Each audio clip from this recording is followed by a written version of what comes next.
यूं ही नहीं ताज ताज बन जाता है। शिल्पकारों का हुनर और चुनिंदा संगमरमर ताज को नायाब बनाते हैं। कुछ ऐसे ही चुनिंदा जगहों से बस खास ही चुनकर लाता हूँ। कतरे कतरे को मैं हीरे सा परखता हूँ। यूं ही नहीं मैं रजनीगंधा बन जाता हूँ। पाकिस्तान के ओपनर साहिबजादा ने हाफ सेंचुरी क्या लगाई, बीच मैदान में बल्ले को बंदूक बनाकर हवा में फायरिंग करके जश्न मनाने लगा। बन जाते आतंकवादी, इतना शौक था फायरिंग करने का। तो साहिबजादा की देखा देखी पाकिस्तान का बॉलर हारिस रऊफ भी बाउंड्री पर खड़े होकर छिछोरी हरकतें करने लगा। भारत ने पाकिस्तान की छिछोरा लेदर पहले युद्ध के मैदान पर की, अब क्रिकेट के मैदान पर कर रहा है। और इसी से पाकिस्तान के खिलाड़ी बौखलाए हुए और क्रिकेट नहीं खेल रहे हैं, युद्ध लड़ रहे हैं, ऐसा माहौल बना रहे हैं। वहां भी हार रहे हैं, मार खा रहे हैं। पाकिस्तान में ही पब्लिक कैसे आतंकी टीम की बखिया उधेड़ रही है, पाकिस्तानी खिलाड़ियों का मजाक उड़ाने वाले कैसे कैसे मीम्स बन रहे हैं, आज आपको दिखाऊं। लेकिन आप ये देखिए कि इधर दुबई में पाकिस्तानी क्रिकेटर ऑपरेशन सिंदूर की पिटाई की खींच निकाल रहे हैं। उधर पाकिस्तान में असीम मुनीर ने अपने ही देश में बम गिराकर छोटे छोटे मासूम बच्चों की जान ले ली। ऑपरेशन सिंदूर से खौफ खाए आतंकी अब ऑपरेशन सिंदूर पार्ट 2 के खौफ से पीओके छोड़कर कहां भाग रहे हैं, यह भी आज आपको बताऊंगा। पाकिस्तान के नेता हों या वहां के क्रिकेटर, दोनों में एक चीज कॉमन है, मार खा के भी जश्न मनाना। पाकिस्तान को पहले भारत ने युद्ध के मैदान पे पीटा, दौड़ा दौड़ा के पीटा। अब क्रिकेट के मैदान पर इन लोगों की धुलाई हो रही है। पाकिस्तान की टीम भारत के सामने कहीं टिक नहीं पा रही और ऐसे में पाकिस्तान की टीम अपना असली रंग दिखाने लगी, क्योंकि अंदर से तो हैं छिछोरे। असली रंग इन्होंने आतंकवादियों वाला दिखा दिया। पाकिस्तान के एक बैट्समैन ने 50 रन क्या बना लिए, अचानक से आतंकवादी की तरह बिहेव करने लगा, बैट को बंदूक समझने लगा और बंदूक चलाने के अंदाज में जश्न मनाने लगा। मैच के बाद जब मैदान पर बंदूक चलाने के इशारे पर पाकिस्तान के इस खिलाड़ी साहिबजादा से सवाल पूछा गया तो बेशर्मी देखिए, कह रहा है कि मुझे परवाह नहीं लोग क्या सोचते हैं। ये पूरे पाकिस्तान का हाल है कि उनको परवाह नहीं कि दुनिया जो है उनको बेइज्जत करती है। ऊपर से बंदूक की बनाया भी तो उल्टा बनाया, नली अपने तरफ किया हुआ, आत्मघाती हमलावर बन गया। खुद पाकिस्तान में कहा जा रहा है कि साहिबजादा को क्रिकेट के मैदान पर गन चलाने का इशारा करने का आदेश खुद मुनीर ने दिया होगा, वैसे ही जैसे आतंकवादियों को पहलगाम अटैक करने का आदेश दिया था।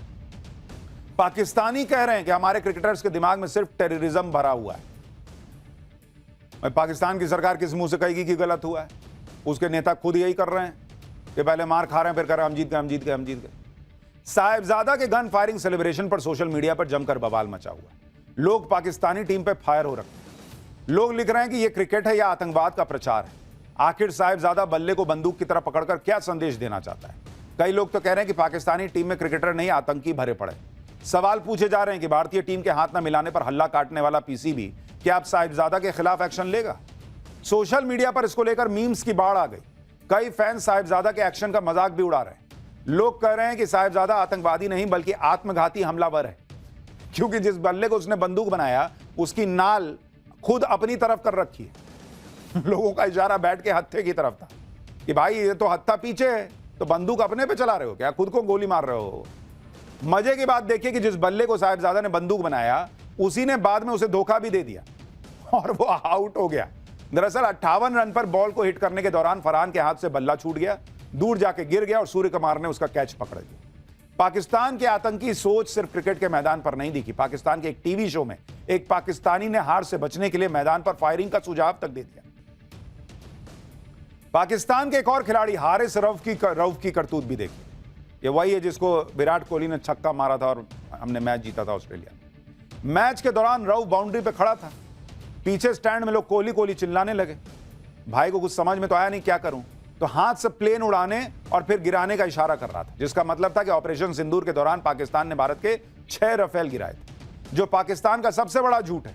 लेकिन लोगों ने कहा कि पाकिस्तान जानबूझकर उकसाने वाला व्यवहार कर रहा था। आप सोचिए, भारत ने इतना मारा पाकिस्तान को, लेकिन किसी क्रिकेटर को आपने देखा कि इस तरह की हरकत की हो?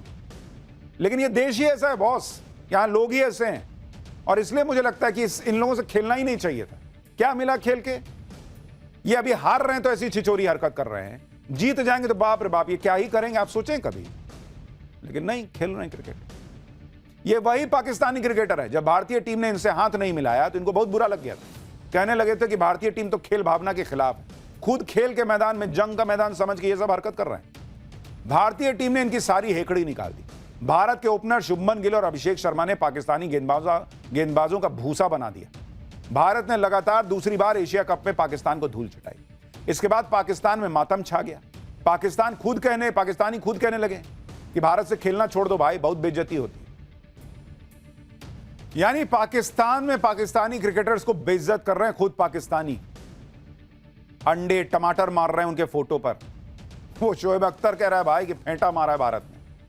अब सोशल मीडिया पर हारिस रऊफ और साहिबजादा का जबरदस्त मजाक भी उड़ाया जा रहा है। कहा जा रहा है कि हारिस रऊफ अपने एक्शन से बता रहा था कि ऑपरेशन सिंदूर के दौरान पाकिस्तान की मिसाइलें कैसे आईं और पाकिस्तान को फोड़ दिया। जिस तरह से मैच के दौरान भारतीय ओपनर अभिषेक शर्मा ने पाकिस्तान के पेसर शाहीन शाह अफरीदी की धुनाई की, उसको भी ऑपरेशन सिंदूर से जोड़कर मीम्स बनाए जा रहे हैं। वो बॉल गया देखिए पीछे, अब जैसे भारत ने बम फोड़ा था वो बॉल जाके बम फट गया। एक और मीम देखिए, पाकिस्तानी एयरफोर्स का चीफ पूछ रहा है कि हम जीत गए थे, तुम क्यों हार गए? तो पाकिस्तान क्रिकेट टीम का कैप्टन कह रहा है कि हमारे वाला लाइव आता है सर, उसमें झूठ नहीं बोल पाए। अब एक और मीम दिखाता हूं। इसमें रऊफ को नूर खान एयरबेस और अभिषेक शर्मा को ब्रह्मोस बताया गया। यानी जिस तरह ब्रह्मोस ने पाकिस्तानी फौज के अड्डे उड़ा दिए थे, वैसे ही अभिषेक शर्मा ने रऊफ की बॉलिंग की धज्जियां उड़ा दी। एक और मीम देखिए, इसे ऑपरेशन सिंदूर का सार बताया जा रहा है। जैसे पाकिस्तान को पता भी नहीं चला और ब्रह्मोस ने नूर खान एयरबेस को उड़ा दिया, वैसे ही पाकिस्तान के मोहम्मद नवाज की गिल्ली उड़ गई और उसे पता भी नहीं चला। ये देखिए HQ-9, वो चाइनीज नहीं था सिस्टम बताने वाला, रडार सिस्टम, वो उड़ा हुआ है बाहर। एक और मीम चल रहा है जिसमें रऊफ की बॉलिंग उधेड़ने के बाद अभिषेक शर्मा उसे कह रहा है कि चल जा आटे की लाइन में ला। क्योंकि ये बड़ी इन दोनों के झगड़े के वीडियो वायरल हो रहे हैं कि कुछ गाली गलौच हुआ है, तो उसमें लोग मीम बना कर लगा रहे हैं कि अभिषेक शर्मा तो कह रहा था कि उधर जाओ आटे की लाइन में लगो, क्योंकि पाकिस्तान में तो लोग आटे की लाइन में ही लग के मारापीटी करते हैं। मैच के दौरान जब पाकिस्तानी बैटिंग कर रहे थे, तब पाकिस्तान में बैठे एक्सपर्ट्स के मन में लड्डू फूट रहे थे। लेकिन जब उनकी सारी हसरतें मिट्टी में मिल गईं, तो कैसे पाकिस्तानियों के जज्बात बदल गए। मुझे तो कई बार लगता है कि कहीं वो जिन्ना ने जो है वो ये शर्त तो नहीं रखी थी कि भारत में जितने बेइज्जत होने के शौकीन लोग हैं वो पाकिस्तान शिफ्ट हो जाएंगे और हमको एक अलग देश बना के दे दो, हम वहीं रहेंगे, वहीं बेइज्जत होते रहेंगे। मैच के बाद भारतीय कप्तान सूर्य कुमार ने भी पाकिस्तानी टीम का मजाक उड़ाया और कहा कि अब भारत पाक क्रिकेट मुकाबले को राइवलरी कहना बंद कर देना चाहिए। सूर्य कुमार यादव ने कहा कि मुझे लगता है कि राइवलरी तब होती है जब दोनों टीमें 15-20 मैच खेलती हैं, एक टीम 8-7 से आगे होती है। 3-0, 10-1 के आंकड़े से पता चलता है कि अब ये राइवलरी नहीं रही है भाई। यानी सूर्य कुमार यादव कहना चाह रहे थे कि राइवलरी बराबर वालों में होती है। भारतीय टीम के आगे पाकिस्तानी टीम की कोई औकात ही नहीं है। लेकिन इस सब के बीच सवाल यह भी उठता है कि क्या क्रिकेट के मैदान पर सिर्फ हाथ न मिलाने से पाकिस्तान को सबक मिला? ऐसी भी क्या मजबूरी है कि बीसीसीआई पाकिस्तान से मैच का बॉयकॉट नहीं कर सकती? क्योंकि हाथ न मिलाने पर बवाल मचाने के बाद भी पाकिस्तानी टीम तो सुधरी नहीं। उल्टा पाकिस्तानी खिलाड़ियों ने पहलगाम हमले का मजाक उड़ाया और अभी तक उन पर कोई एक्शन भी नहीं लिया गया। पाकिस्तानी खिलाड़ियों के इस उत्सावे वाले बर्ताव के बाद भी क्या पाकिस्तान से खेलना जायज होगा? यह सवाल बीसीसीआई को भी सोचना चाहिए कि भाई पाकिस्तान से आपने हाथ नहीं मिलाया, वो 2 कौड़ी का देश कहने लगा कि हम बाइकआउट करेंगे, हम नहीं खेलेंगे। हाँ, फिर उसको याद दिलाया गया कि पैसा मिलता है तो दौड़ा दौड़ा आ गया। उसकी वही हैसियत थी, वो उसने कर दिया। बीसीसीआई दुनिया का सबसे अमीर बोर्ड है, कहता नहीं खेलेंगे, खेल रहे हैं आप, हाथ नहीं मिला रहे हैं, अगले मैच में देखिए ये हो रहा है। और क्रिकेट है, खेल है, ऊपर नीचे हो सकता है, आप बहुत अच्छी टीम है लेकिन कोई उलटफेर हो गया, सोचिए लोग कैसा नंगा नाच करेंगे बॉस अगर ये लोग जीत गए तो। ऐसे 2 कौड़ी की टीम से क्यों खेलना है? ऐसी छिछोरी हरकत करने वाले से क्यों खेलना है? लेकिन खेल रहे हैं। पाकिस्तान के क्रिकेटर मैदान पर बैट को बंदूक बनाकर अपनी उस फौज का महिमा मंडन कर रहे थे जो फौज अपने ही नागरिकों का कत्लेआम करने के लिए बदनाम। और अब एक बार फिर असीम मुनीर की फौज ने मासूम पाकिस्तानियों का कत्लेआम किया। पाकिस्तानी फौज ने खैबर पख्तूनख्वा में सोमवार की रात एक गांव पर एयर स्ट्राइक कर दी। पाकिस्तानी वायुसेना ने अपने चाइनीज फाइटर जेट JF-17 से 8 बम अपने ही एक गांव पर गिरा दिए। लोगों ने बताया कि रात में गांव में लोग जब सो रहे थे तब यह हमला हुआ और बम सीधे लोगों के घरों पर गिरा और आधे से ज्यादा गांव तबाह हो गया। पाकिस्तानी फौज ने बम गिराकर 30 से ज्यादा निर्दोष पाकिस्तानियों की जान ले ली। इस हमले में सबसे ज्यादा महिलाएं और बच्चे मरे। आप इस वीडियो में उन छोटे छोटे बच्चों के शव देखिए जिन्हें मुनीर की फौज ने मार डाला। देखिए बच्चे मार दिए उसने मुनीर ने। ये मुसलमान नहीं थे। नरेंद्र मोदी आज त्रिपुरा में मुसलमान करते, वहां माता त्रिपुरा ही देश में सुंदरी के दर्शन कर रहे थे, उनकी पूजा अर्चना कर रहे थे और इधर देश माता के शर्म आशीर्वाद किसको के साथ आएगी भाई, वो तो जीएसटी रिफॉर्म के पाकिस्तान नए युग में प्रवेश कर रहा था। बेशर्मी के नरेंद्र शर्म मोदी पर के बैठे। जीएसटी रिफॉर्म से आज देश में क्या क्या बदल गया, कैसे नरेंद्र मोदी ने न सिर्फ टैक्स में सुधार करके गरीब, आम आदमी और मिडिल क्लास की हर तरफ से बचत के लिए रास्ता खोल दिया, बल्कि स्वदेशी का नया नारा देकर एक मिशन लॉन्च कर दिया है। सब आपको डिटेल में दिखाऊंगा, लेकिन पहले यह भी आप समझ लीजिए कि आपको यह भी देखने को मिलेगा कि कैसे योगी आदित्यनाथ शॉपिंग मॉल में घुस गए। भाई शॉपिंग कर रहे हैं योगी आदित्यनाथ, देख रहे हैं, देखो क्या क्या लिखा है, सबको बता रहे हैं। रेखा गुप्ता क्या कर रही है, नड्डा क्या कर रहे हैं, विपक्ष कैसे हंगामे के बीच जो है वो आज नवरात्र मना रहा है, सब आपको दिखाऊंगा। ये जीएसटी वाला रिफॉर्म अर्थव्यवस्था को कितनी शक्ति देगा वो भी पहले सुन लीजिए। देश की जीडीपी को 20 लाख करोड़ का बूस्ट मिल सकता है कहा जा रहा है। इनकम टैक्स और जीएसटी टैक्स कम होने से 2.5 लाख करोड़ की बचत का अनुमान है। रिन्यूएबल एनर्जी के सेक्टर में निवेशकों को 2030 तक 1.5 लाख करोड़ रुपए की बचत का अनुमान है। एक और अनुमान के मुताबिक किराने का बिल 13% तक कम हो सकता है। टीवी, फ्रिज, एसी की खरीद पर करीब 10,000 से 12,500 की सेविंग हो सकती है। जीएसटी रेट कम होने के बाद देश में कैसा माहौल है, लोगों तक फायदा पहुंच रहा है, नहीं पहुंच रहा है, सब आपको दिखाऊंगा। नवरात्र के पहले ही दिन नरेंद्र मोदी ने जीएसटी रिफॉर्म लागू करके जबरदस्त धमाका किया। इधर जीएसटी के नए रेट लागू हो रहे थे, उधर नरेंद्र मोदी इस शुभ काम के लिए नवरात्र के पहले दिन माता का आशीर्वाद लेने त्रिपुरा पहुंच गए। पीएम मोदी आज अरुणाचल प्रदेश और त्रिपुरा के दौरे पर थे। त्रिपुरा में पीएम मोदी ने माता त्रिपुर सुंदरी के दर्शन किए। वहीं से जीएसटी रिफॉर्म के लागू होने पर पीएम मोदी ने क्या कहा, एक बार उसको सुनिए, फिर आपको दिखाता हूं कि मोदी के रिफॉर्म से इंडी वाले क्यों चिड़े बैठे हैं और जीएसटी रेट कट से पब्लिक को कितना फायदा हो रहा है और इंडी वाले क्यों फायर। मैं आपको जीएसटी बचत उत्सव की फिर से एक बार बधाई दूंगा। नेक्स्ट जनरेशन जीएसटी रिफॉर्म का भी बहुत बड़ा फायदा उन्हें ही मिलने वाला है।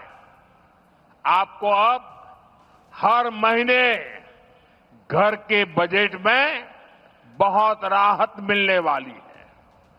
किचन का सामान हो, बच्चों की पढ़ाई की चीजें हो, जूते कपड़े हो, अब ये और सस्ते हो गए हैं। नरेंद्र मोदी ने न सिर्फ जीएसटी रिफॉर्म को आज से लागू किया, बल्कि उन्होंने अपनी पूरी टीम ग्राउंड पे उतार दी। बॉस भाई ऐसे धीरे से लागू कर दिया, वो मकसद नहीं ना है, पूरा रिफॉर्म कर दिया है तो उससे इकोनॉमी को बूस्ट भी तो मिलना चाहिए। अब बूस्ट कैसे मिलेगा भाई, उन्होंने बड़े बड़े नेता उतार दिए कि आप जाइए शॉपिंग करने निकल जाइए, चेक कीजिए कि जीएसटी का रेट कट हुआ है कि नहीं हुआ, फायदा मिल रहा है कि नहीं मिल रहा है पब्लिक को। अब जब पब्लिक देख रही है अरे यार ये तो योगी आदित्यनाथ ग्राउंड पे घूम रहे हैं, ये तो मुख्यमंत्री रेखा गुप्ता जो है वो शॉपिंग करने के लिए निकली हुई है, प्रोडक्ट का दाम कितना हुआ ये लोग खुद पूछ रहे हैं, सीएम मोहन यादव पहुंचे हुए हैं, पब्लिक में भी इंटरेस्ट आ गया कि अरे यार इसका मतलब जबरदस्त हुआ, तो एक बूस्ट मिलता है आपको भी कि चलिए हम भी शॉपिंग करते हैं। नरेंद्र मोदी ने सिर्फ ऐलान ही नहीं किया बल्कि सुनिश्चित करवाया कि आम लोगों को जीएसटी में कमी का पूरा फायदा मिले। जैसे आप देखिए यूपी के सीएम योगी आदित्यनाथ की आपने आखिरी बार कब ऐसे तस्वीर देखी है कि बाजार में शॉपिंग करने निकल गए, शोरूम में गए, देख रहे हैं कि हाँ देखो ठीक से कम दाम हम कम किए हो कि नहीं जी, खाली हवा में, ऐसा तो नहीं है। सीएम योगी के साथ कई नेता भी थे। इस दौरान लगातार नारेबाजी हो रही थी। अब बधाई वहां हार्पिक वार्पिक सब चेक कर रहे हैं कि पोछा ठीक से लगा कि नहीं। यहां विपक्ष के अरमानों को पोछ दिया इन लोगों ने ये जीएसटी रिफॉर्म करके, फिर बॉडी लोशन भी देख रहे हैं। तो वहां मोदी सरकार के नारे लगने लगे कि जीएसटी का दिया मिला उपहार, धन्यवाद मोदी सरकार। सीएम योगी ने लोगों को जीएसटी कम होने के फायदे भी बताए और इससे संबंधित पोस्टर भी चिपका दिया। सुनिए एक बार जरा। जीएसटी मिला उपहार,